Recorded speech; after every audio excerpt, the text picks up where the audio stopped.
Hi குட்டிங்களா, நான் உங்கள் தாசம்மா. இப்போ நம்ம என்ன பார்க்க போகிறோம்னா புசு புசு பூரி.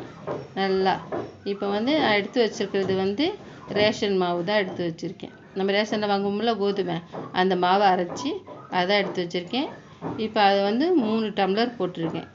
இது வரமிளகா போட்டு வச்சுருக்கேன், வண்டு வராமல் இருக்கிறதுக்காண்டியே. நம்ம மாவு கொஞ்சம் நாளைக்கு வச்சுருப்போம்ல, அதுக்காண்டியே தான். அது கெட்டு போகாமல் இருக்கிறதுக்கு, வண்டு வந்துடும், அதுக்காண்டியே தான். இப்போ நம்ம என்ன பண்ண போகிறோம், 1/2 ஸ்பூன் உப்பை நிறையா போடக்கூடாது மாவில். இப்போ பூரி சப்பாத்திக்கு எப்போவுமே மாவு உப்பு கம்மியாக தான் போடணும். போட்டுட்டு இப்போ நம்ம 3 கிளாஸ் மாவுக்கு 2 கிளாஸ் தண்ணி ஊற்றலாம். எனக்கு அளவு தெரியும்ல, அதனால் நான் என்ன செய்கிறேன், அப்படியே ஊற்றுறேன். அப்படியே ஊற்றி கொஞ்சம் கொஞ்சமாக தேவைப்பட்டது மட்டும் ஊற்றி பிணைஞ்சி சாப்பிட்டா மெதுவாக கல் மாதிரினா அமுக்கக்கூடாது. அமுக்காமல் மெதுவாக கொத்துனாப்பில் பிணையணும். பிணைஞ்சி எடுத்தோம்னா நல்லா வருதா, நல்லா உருண்டு வரும். இப்போது 3 கிளாஸு மாவுக்கு 15 உருண்டை வந்திருக்கு.